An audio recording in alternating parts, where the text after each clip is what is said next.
Hello everyone, welcome back to Vidyalaya. तो आज की इस वीडियो में हम बात करेंगे homogeneous and non homogeneous functions पर।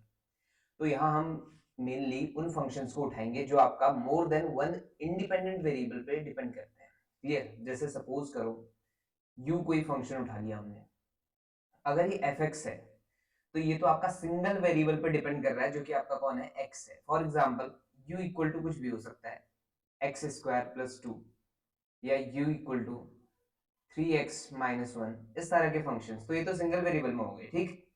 अब अगर मैं बात कर रहा हूँ यहाँ सेवरल वेरिएबल की, तो जब सेवरल वेरिएबल की बात आती है तो more than one independent variable की बात होगी। यानी यहाँ अगर u कोई फंक्शन है तो या तो ये आपका x, y दोनों का होगा, या हो सकता है x, y, z, तीन फंक्शंस यूज हो जाए, सॉरी तीन वेरिएबल यूज हो जाए, है ना। तो ऐसे केस में आपने क्या ध्यान देना है कि u इज इक्वल टू इस तरह की इक्वेशंस हो सकती हैं, X square plus x Y plus Y square plus X plus Y plus one, इस तरह का।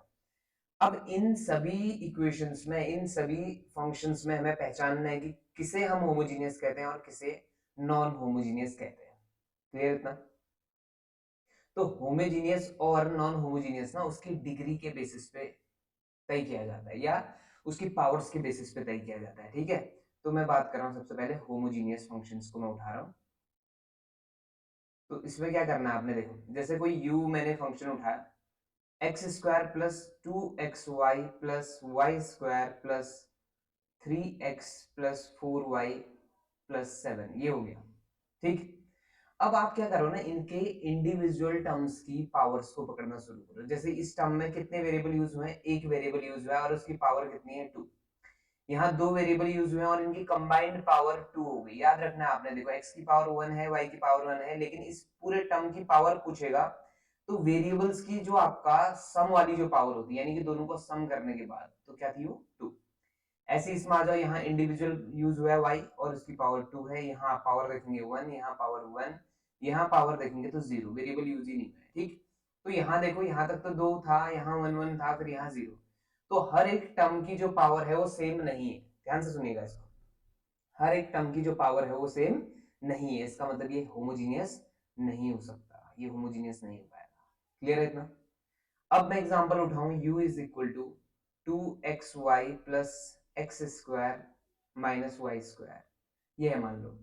तो ये कैसी इक्वेशन हो गई, कैसा फंक्शन हो गया ये u आपका है होमोजीनियस फंक्शन। क्यों? क्योंकि आपका फर्स्ट वाले की जो पावर है वो कितनी, टू, सेकंड की पावर टू, अगेन थर्ड की पावर भी टू। क्लियर इतना? अब अगर कोई होमोजीनियस नहीं है तो क्या होगा, वो नॉन होमोजीनियस होगा, ठीक है। जैसे ये चीज क्या हो गई फिर, नॉन होमोजीनियस होगी। तो हमें इस बार होमोजीनियस पे क्यों जोर दे रहा हूँ, या नॉन होमोजीनियस और होमोजीनियस की बात क्यों कर रहे हैं, क्योंकि इसके बाद हम यूलर्स थ्योरम पढ़ेंगे जो बहुत काम की है पार्शियल डिफरेंशिएशन में बेसिकली, ठीक। तो अब मैं कुछ एग्जांपल और उठा रहा हूँ, इनको देखिएगा, और इस तरह से आपका इसकी डिग्री डिसाइड कैसे की जाती है उस पर हम बात करेंगे। क्लियर? तो पहला जो क्वेश्चन है, सपोज करो u इक्वल टू है x cube plus x square y plus y x square plus y cube. तो ये जो है होमोजीनियस है या नहीं, जल्दी से कमेंट कर दो। ये आपका होमोजीनियस है, ठीक। और इसकी जो डिग्री होगी, इस फंक्शन की जो डिग्री हो जाएगी वो कितनी हो जाएगी, थ्री हो जाएगी। सब में आपका याद रखना आपने, सबके सबके पास कितनी पावर है, थ्री पावर है। कंबाइंड करने के बाद वेरिएबल को आपने क्या करना है, अगर प्रोडक्ट में है तो उनकी पावर्स को कंबाइंड कर लो, ठीक। अब सेकंड की बात मैं कर रहा हूँ, u इक्वल टू आपको लिखा हुआ है x square plus Y square plus x y. तो इसमें आपको पता चल गया होगा ये होमोजीनियस है और इसकी जो डिग्री है वो कितनी हो जाएगी, डिग्री होगी टू। लेकिन अब जब क्वोशिएंट में फंक्शन आता है तब क्या, यानी u इज इक्वल टू, मान लो इस तरह की सिचुएशन है, x square plus Y square plus three x y upon x plus y. अब इसे हम कैसे कहेंगे होमोजीनियस है और कैसे कहेंगे नहीं है। तो आपने क्या देखना है, न्यूमरेटर को देखो, न्यूमरेटर होमोजीनियस है नहीं है, बस वो देखना है। न्यूमरेटर होमोजीनियस है और न्यूमरेटर की जो डिग्री है वो कितनी है, टू है। और डिनोमिनेटर को चेक करो, डिनोमिनेटर भी होमोजीनियस है, क्योंकि हर एक जो टर्म्स है उनकी पावर कितनी है, वन। तो डिनोमिनेटर की जो डिग्री है वो कितनी है, वन है। क्लियर हो गया? तो अब याद रखना आपने, अगर न्यूमरेटर और डिनोमिनेटर आइसोलेटेड होमोजीनियस हैं तो इसका मतलब है कि ये जो होल फंक्शन है ये भी क्या है, होमोजीनियस है। ये भी क्या बन जाएगा जी, अब होमोजीनियस। क्लियर इतना? और अगर ये होमोजीनियस बन गया तो इसकी डिग्री डिसाइड करनी पड़ेगी, क्योंकि न्यूमरेटर और डिनोमिनेटर को तो पता है हमें, लेकिन इसकी डिग्री का क्या? तो इसकी डिग्री आपने क्या करना है, न्यूमरेटर माइनस डिनोमिनेटर, यानी न्यूमरेटर की डिग्री कितनी थी 2 माइनस डिनोमिनेटर की डिग्री कितनी थी 1, तो कितना आ गया 1। बस इतना सा आपका काम है। क्लियर है इतना?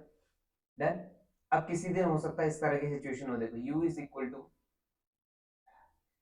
Under root x plus under root y upon x plus y, इस तरह का सिचुएशन हो।